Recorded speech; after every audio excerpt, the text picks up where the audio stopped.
피해자라고 저런 대접받는다는 게 참... 선의의 피해자도 아닌데 돈을 왜 주는 거냐?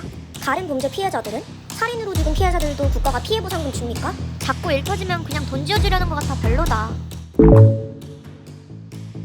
지난 2일 검찰이 N번방 피해자들에 대한 지원 대책을 밝히자 이런 지원이 특혜라며 반대하는 사람도 생겨났습니다.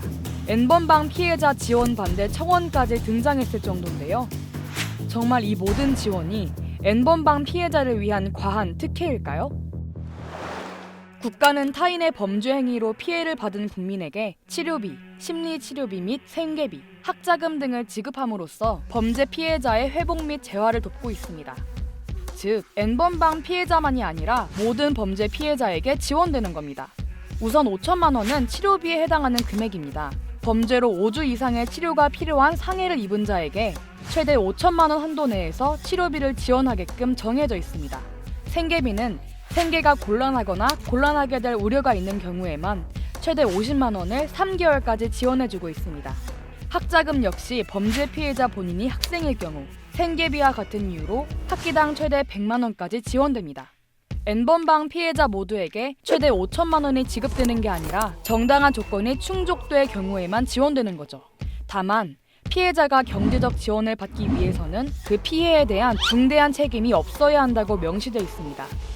아니, N번방은 피해자한테도 책임 있는 거 아니야? 이렇게 생각하는 분들도 많을 것 같은데요.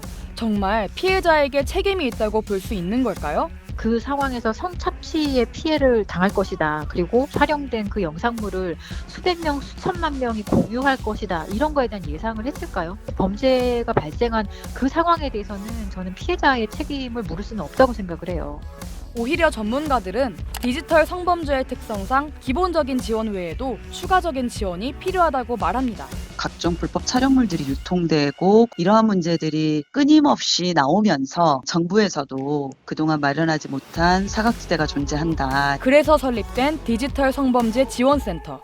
이곳에서는 불법 촬영물의 삭제 지원과 수사 지원, 심리 상담 지원을 추가로 제공하고 있습니다.